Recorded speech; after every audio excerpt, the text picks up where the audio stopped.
I'm Father Dave Pavanka. As president of Franciscan University of Steubenville, it is my joy to meet people from all over the United States and around the world. They're talented, they're holy, fiery, and funny, and I so enjoy speaking with them. Recently, I had an in-depth conversation with author, wife, and mother Emily Stimpson Chapman about her new book, Letters to Myself from the End of the World. This inspiring, wise, and entertaining book is a collection of letters Emily wrote to her 25-year-old self during the turbulent summer of 2020. Emily and I spoke about her book's themes of suffering, hope, and food and the Eucharist, adoption and motherhood, the power of grace to transform every part of our lives. And this is our conversation.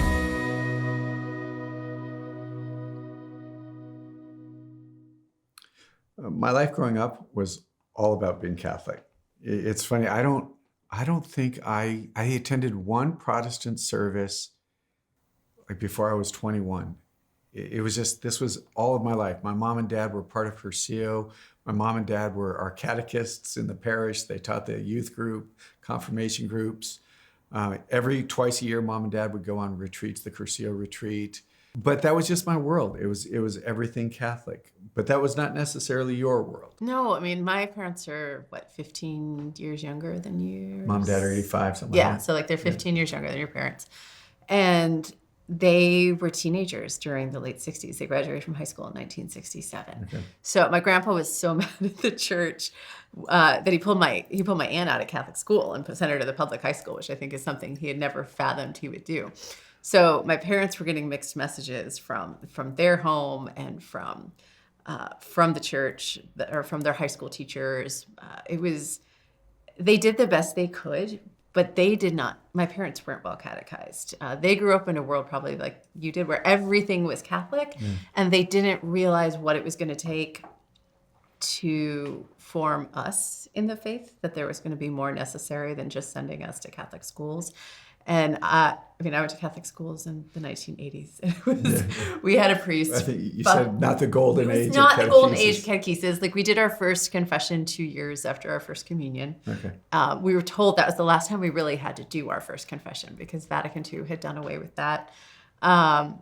So I didn't know you had to go to confession again until I was in my 20s. I didn't know that existed. We had a priest, Father Ted, who danced down the aisle in tights one day. That was a memorable moment in my childhood. That's an image that I do not need in my mind. I've never gotten it out of my head. But you left the church, basically. I didn't know what I was leaving. That's important. You weren't rebelling against the church. I wasn't rebelling. When I met this very cute Protestant boy, and he put some questions to me about Jesus and the church and authority, and I couldn't answer the questions. And so I wrestled with the idea of Jesus. And because I didn't know my faith, I just was like, all right, well, obviously the Catholic Church, I've never met Jesus in the Catholic Church. I've never been introduced to having a personal relationship with him. So these evangelical churches must be where it's at. And that's where I spent the next 5-6 years going to evangelical churches. And I think that's one of the beautiful things in your letter, because you're writing to yourself kind of in that middle stage of what is the church, and knowing what you've known over the last 20 years. I mean, one of the things that I reflect on is that young people today have never known the church apart from scandal. It's always been a part of their history. And I think you kind of walk yourself through that and how to navigate that. And I think for some people it's really difficult. But to that end, I think in my own life, and what you alluded to as well, is first and foremost that there's the relationship with Jesus. And I want to just talk about that for a second, because I think it's really important. There's one of the studies that was done about taking a look at the 25% of young people who their faith, they're able to make it through their college years and keep their faith. And one of the main, this is self-evident, but one of the main common denominators is that they've had an encounter with Jesus. And that is, and their mom and dads have, and their mom and dads can articulate that. It's key to it, right? It's this relationship with Jesus that ultimately we're saved by him and his merits and his grace. And to be able to distinguish between that and the church. Right, and I always say that one of the greatest gifts of my time with the evangelicals was that I learned what a personal relationship with Jesus looked like. I learned how to include him in every thought, every constant conversations with Jesus throughout the day. the reading of the Gospels, that was so formative. So that when I did come back to the church, I brought all that I had learned about having a personal relationship with Jesus with me, and that made my faith richer. It made my love for the church greater. It shaped everything over the past 20 years. I remember I was doing a conference one time, and I was talking about my relationship with Christ, the love of the scriptures. I can't remember what it was, but somebody mentioned after, they said, that was really good, Father, but when are you going to talk about the Catholic stuff? As if that's not Catholic stuff, right? Right. No, and that's how I thought about it. I mean, when I left the Catholic Church, I thought that Jesus was someone that Protestants really got and understood, and the Catholic Church was all just rules and, just stuffy, formal stuff that had nothing to do with Jesus. And so, but the problem was over those 6 years, I was finding that my intellect wasn't being challenged. I felt like there had to be something more. There had to be richer teachings than I was finding. I had more questions the longer I went to evangelical churches. And I was more frustrated, too, with the lack of liturgy. I realized how much I loved my body participating in prayer, the kneeling, the standing. I had thought when I first left the church that was a bunch of unnecessary stuff. But the longer I went without it, the more I felt the need for it. I was like, why is my body I'm just sitting here listening to a talk. I might as well be in This is a theme that runs throughout the book. It's just that importance of the body. And yeah, we can't lose sight of that, right? We are flesh and spirit, and those things actually matter. Right. And so when I came back to the Catholic Church, it was with so much reading. So I'm just reading. And it was at the end of the Great Jubilee. So St. John Paul II had the Great Jubilee in 2000. And I was back at daily Mass by December 8th of 2000. Oh, so it was really those. I always feel like it was a special grace of that year. One of the things just to touch on, because you speak a lot about this in this particular letters, is about coming to understand the church more. Yeah. And one of the things I reflect on is the vast majority of Catholics, who knows what percentage, their intellectual development of their faith stops the day they're confirmed. And even that, how much actually went into that. So if you were to think about your intellectual development in any other area, the human body, history, all those kinds of things, stopping at third grade, well, what would your life be like? Right. But for a large percentage of people, that's the reality with their faith. And that was my reality with church. I mean, I probably had a second grader's understanding of the Catholic Church until I was 25. And a great Franciscan University grad started handing me books. Well, And I read like an insane person those first few months back in the church. I mean, I read hundreds of books. I read the Catechism cover to cover in 3.5 weeks. Oh, my goodness. I can't even, like, that's the energy of a 25-year-old. I would not give for that energy now. Yeah. Like, if I look at a book, I start to fall asleep right now. But it was so helpful for me. And I was falling in love with the church because it made so much sense. And there was so much truth and there was so much beauty. And I was finding all of these answers to questions I didn't even know I had, but what spiritual growth looked like and formation. And I'm reading about the saints in church history. And I mean, that whole year of 2001, before I left DC, and I moved to Steubenville to start the Master's in Theology program in January of 2002. And so that whole year was just this intense soaking in of the beauty and the truth of the church. And it reformed my mind. It reformed my soul. It changed the way I saw the world. And I think that was one of the best preparations I could have had for what happened just a couple months after I moved to Steubenville, which was, the tidal wave of scandal that broke and that we, keeps on coming. Yeah, I think the heading of your chapter is expect every believer to fail or to fall. You just go through some of the various struggles in the church, and regardless, every aspect of believer, including you, will fall. Expect brokenness, expect weakness, expect anxiety, all that. Yeah. How do you navigate that in the midst of a church that is earthen vessels, right? She's broken. How have you navigated that? What was that advice that you gave to yourself that says, buckle up because it's gonna be difficult? I mean, for me, a lot of it was seeing the church as this beautiful, like there's the church and then there's the church's children. And the church is perfect. The church is the body of Christ. The church is Christ's bride. But the church is also made up of very broken individuals. All of us, every single one of us is a broken individual. Even people who go on to become saints is broken at some point.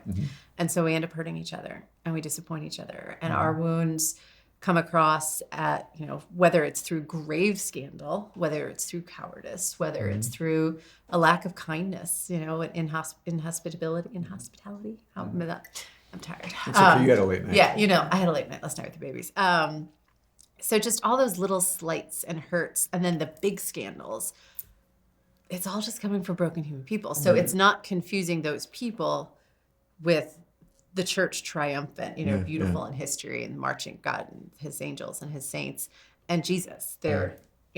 Jesus came because we all need him. And we need him. Those in the church need him as much as the people outside the church. I was thinking even Jesus, all the people that he chose, they didn't do so great all the time, right? And that's just part of it. And you mentioned that when we were talking about this earlier, is that to understand this more, it doesn't necessarily take it away, but it helps us understand that there's never been a time that there wasn't struggle and scandal in the church. And that's historically, that's always been a part of it. I love writing about church history because I find nothing as consoling as reading about scandals in the church's past. There you go. Yeah, way to go. Because you're like, maybe I'm not so happy with my bishop right now. But you didn't have 13 children. He didn't have 13 children, and they're not having brawls in the Sistine Chapel over who just got elected to the papacy. Or at least they're not broadcasting. Well, it's interesting. I had Dr. Regis Martin, a professor at Franciscan, and there was one particular class I took as an undergrad. I was a 22-year-old kid sitting in this class, and he was talking. It was a 50-minute class, not the course, a 50-minute class on how the church is scandalous and she's holy.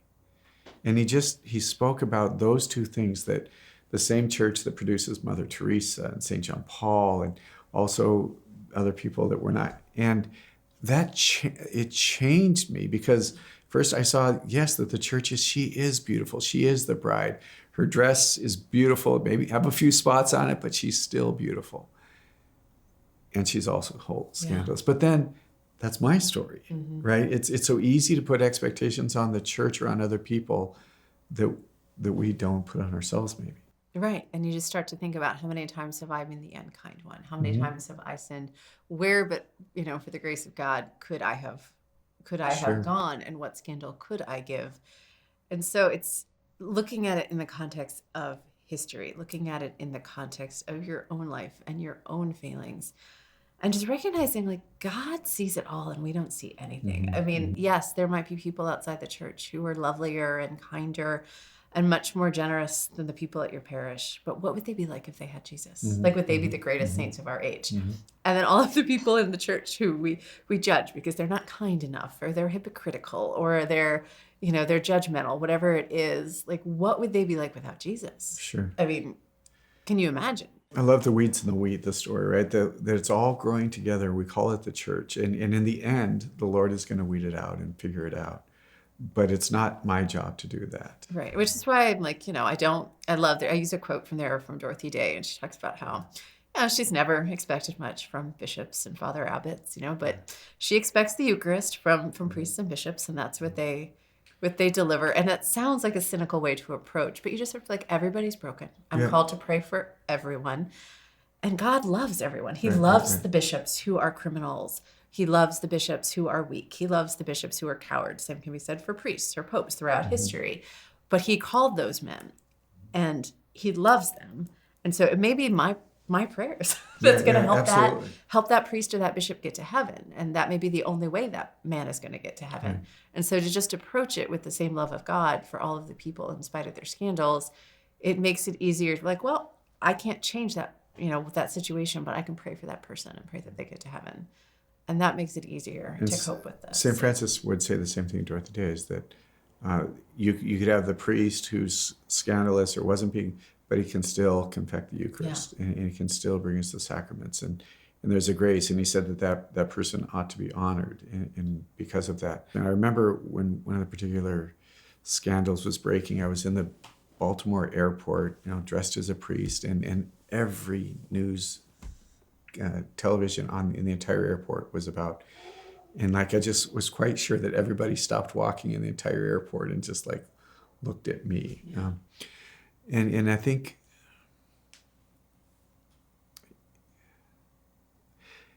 I don't want sympathy. I don't want people, but you think you're outraged. And I mean, as a priest, that my brothers, the men that are supposed to be separate, it's just, it continues to, please, Lord, don't let me mess up, right?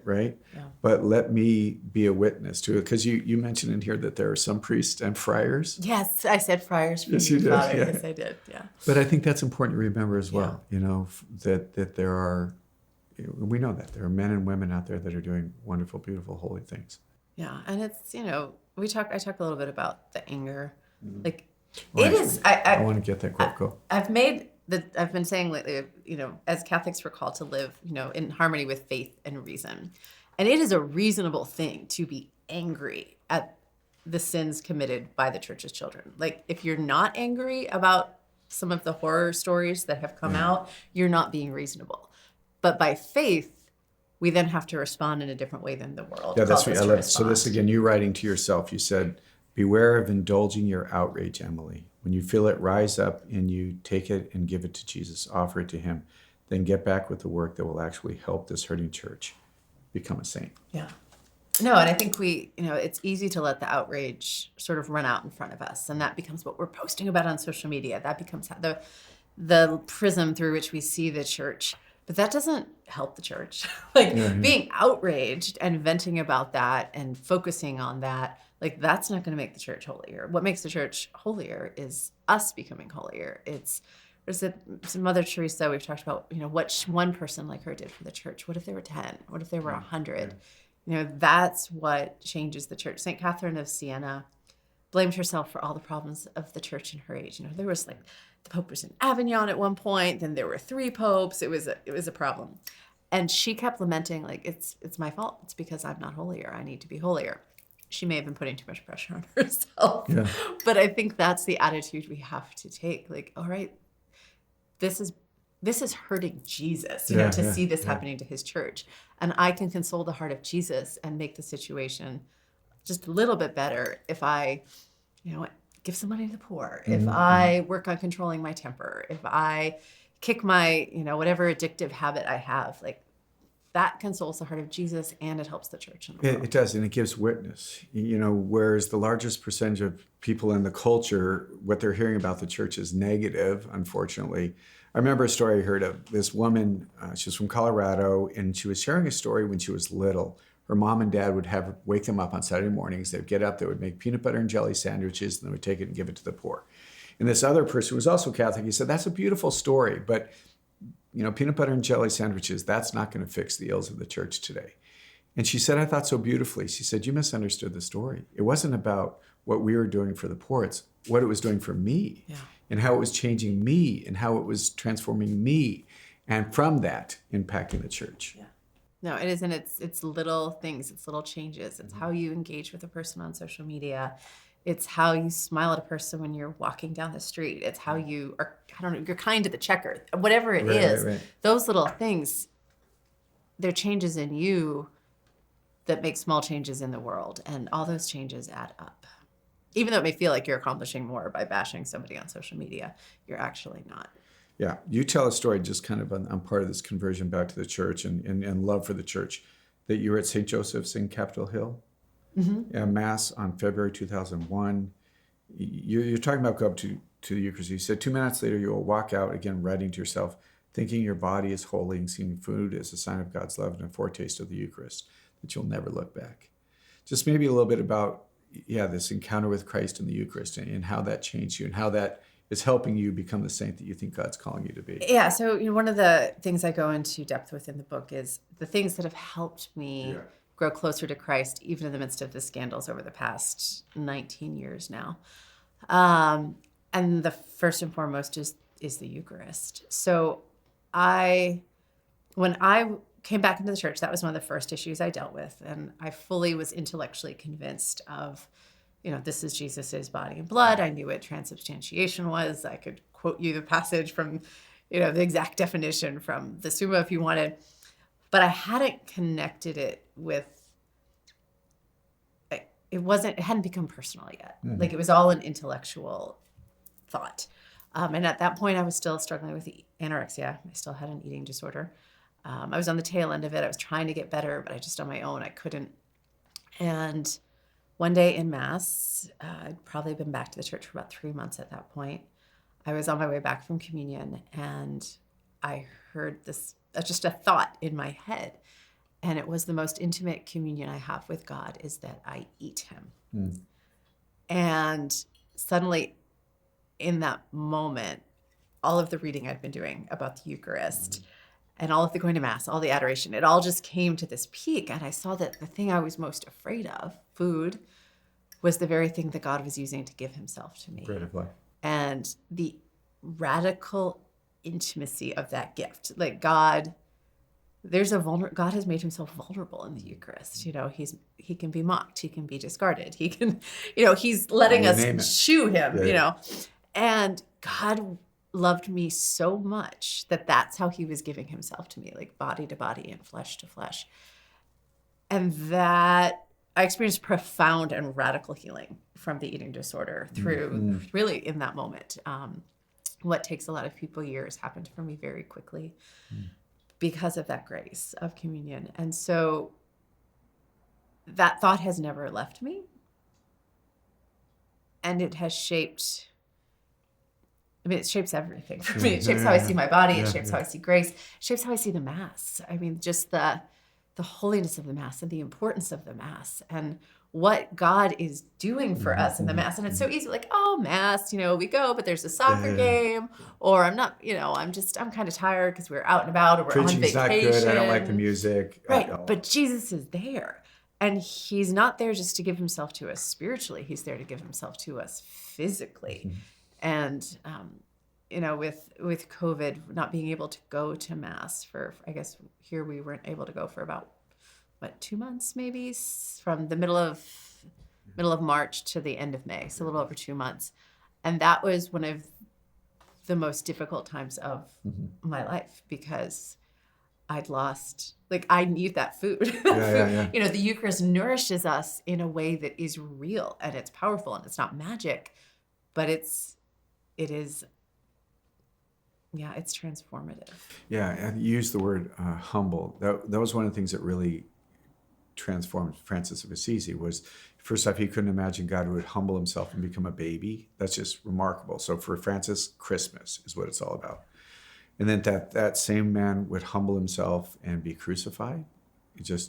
And then once again, he would humble himself again and come to us in the form of the Eucharist, what looks to be bread. And this is, I love in John 6 when Jesus says, I'm the bread of life, and people are like, this guy's nuts. We're not going to follow him anymore. It's important that we understand that people walked away and Jesus let them. Yeah. This we have to wrestle with this image of Jesus who wants all people to be with him, absolutely, and come to him, absolutely. But he's not willing to give up on that. It's not like, don't take me so serious. What I meant was, or for 1,500 years, it'll be a symbol. But after 1,500 years, you're going to come to understand. No, he literally lets people walk away from. But what I think is important is that he says, for this is spirit and truth, right? That this isn't something that we're going to be able to understand on an intellectual level, but ultimately it's the Spirit. It's the Spirit that rested on you walking back from communion that day, that connected all the dots for you, that allowed you to say, oh my gosh, that he really is present, my Lord and my God, right? Like, what kind of love is this? Yeah. Like, that the God of the universe, takes on the appearance of bread and wine so that he can physically, fill us with his divine life. Like, I would never. Who thinks up a God like that? Yeah, like, where would you ever come up with an idea for a God like that? I can see a committee. It's like, I've got an idea. What if the Son of God it's like plan B, But again, that's where apart from the Holy Spirit, this just doesn't make sense. No, it doesn't. And you see that in the lives of the saints, like the kind of radical fidelity and sort of, I don't know, they're wild, they're weird, they're wacky. Like when you really get into the lives of these saints, but they are showing in some ways that same radical love, like the God who takes on the appearance of bread and wine. The saints do radical things for God. They're imitating him. They're doing it. And that's where you kind of end up with this desire that each one of us becomes saints. You focus on a couple of saints that you were having fondness for. Was Joan of Arc? Did you write about Joan of Arc? I wrote about Joan of. Well, yeah, not necessarily in this, but I've written about Joan of Arc before. I wrote for Franciscan mag. Yeah. But you talk about Catherine of Siena and just the boldness that she had. But I think, and we'll talk a little bit about this when we talk about holiness as well. But the saints are profoundly different, right? Yeah. And that's one of the things I love about them. They're just so you've got Francis, you've got Bonaventure, you've got Aquinas. All saints, profoundly different. And the thing that's important, I think, just on a side note, Bonaventure and Aquinas would disagree on some fairly substantive theological issues. Both are saints. And we ought not dismiss other people just because they may think something differently than we do. Yeah, and I think what's beautiful is you all see them giving a yes to the Lord. And then what he does with that yes is always different. Mm-hmm. And they struggle and they stumble and they fall. And we talked a little bit about that yesterday. But their witness helps show us how we can do the same. In light of just all of the great saints, you write a letter to yourself about Mary and the role that she's going to play in your life as you're growing up and maturing in your faith. What has that meant to you? How did you come to understand and love her more? I mean, I really struggled with Mary initially because when I thought of Mary, I thought of statues of Mary. You know, I thought of Mary as this sort of 14-year-old consumptive girl who I'm supposed to be calling mother. And I was like, I can't be like you. And if I'm being honest, I don't think I want to be like you. Yeah. So there was I got all of the intellectual stuff. But my actual relationship with Mary for a number of years was pretty cool until I saw the Passion of Christ. Yeah. And there's this amazing scene where Jesus is walking to Calvary and Mary is following behind him. And she and Satan are on opposite sides of the street. And Satan's depicted like a woman, like an anti-Mary. And Mary is staring Satan down and Satan is staring back. And like Mary doesn't flinch. And in that moment, I'm like, oh my gosh, Mary stared Satan down every moment of her life. Mm-hmm. Like Satan must have been throwing everything at Mary to get Mary to stumble or fall or say no, and Mary never did. And I saw this incredible strength in her. It's like, oh, she's not a 14-year-old consumptive girl. She is a mother. She is strong. She is tenacious. She is attentive. And in seeing that strength, I was finally able to really trust myself to her as a mother. Yeah. And now I can trust her. And I was struck by that because when you start talking about it in the letter to yourself, the image I think a lot of people go to is the image of Mary on her knees cleaning up the blood of her son. Yeah. And just, I mean, as a mother, I mean, just but that's a scene that with her staring down Satan there's something just about, again, her strength and her power. And so much strength and so much commitment. And when you realize God, Jesus on the cross gave us to Mary and Mary to us as our mother. And so the same tenacity and the same commitment, the same passion that she has for her son, she has for all of us. And so to be able to just throw ourselves in her arms and know that she is on it, like she is taking care of it. She's not going to give up. She's not going to neglect you. She's going to make sure you get every grace and help you need, because that's what a mother does for her child. I'm a fan of St. Therese's line when she says, we're speaking about Mary, she's more of a mother than she is a queen. Now, I recognize that she's a queen, so I'm not, but that I always related better to her. I remember I had a real conversion in my relationship with Our Lady. I was a postulant, and we were going to this talk at this Carmelite monastery, and the priest said she wants to be your mother. And I just inside my mind, it's like, well, I mean, that's nice, but I love my mom. I mean, my mom has just been so important and such a beautiful witness and example in my life. I said, I don't need another mother, right? But just really, when I prayed more into that, understanding she didn't want to take the place. She wanted to be my mother and help that make it. And it really was this transition for me that I was more open to accepting, and now just really, really beautiful. Okay, the last thing, you saying this is good. You're writing it to yourself. You are the church too, Emily. It's a terrible cliche, misused by many, but still it's true. If you want the church on earth to be holier, become holier yourself. Is that kind of how you sum up all your letters about the church? Yeah, I would say it is. It's so easy, especially we always joke, we call we're professional Catholics. So I'm a professional Catholic writer. My husband's a Catholic theology teacher. And we have lots of friends who work for the church as DREs and youth ministers. And it's easy to always sit around and talk about the problems with the church. Why isn't the church ministering for us, like adoptive families or infertile couples? Why isn't the church doing more for single Catholics? Why isn't the church doing more for, racial justice, whatever it is? But like, we are the church. Like, the church can't do everything. The chancery and parish offices are limited. We are charged by virtue of our baptism to take on a lot of these tasks and responsibilities and be in the world and be ministering to people who struggle with infertility or adoption or, to deal with issues of social justice. And so rather than sitting around and complaining about what the church isn't doing, I found it's much more effective. Like, I just write about the things that I care about. All right, no one else is talking about infertility. I'm going to talk about infertility. Nobody else is talking about being a single Catholic. I'll write a book about being a single Catholic. It's we all have to take that mission on ourselves. And when we're particularly frustrated with what the church isn't doing, and it's something that's in our purview, there's only so much you can do about liturgy or whatnot. But when it's in our purview, that may be the Lord telling us, this is what I want you to do. This is part of your mission that I'm entrusting to you.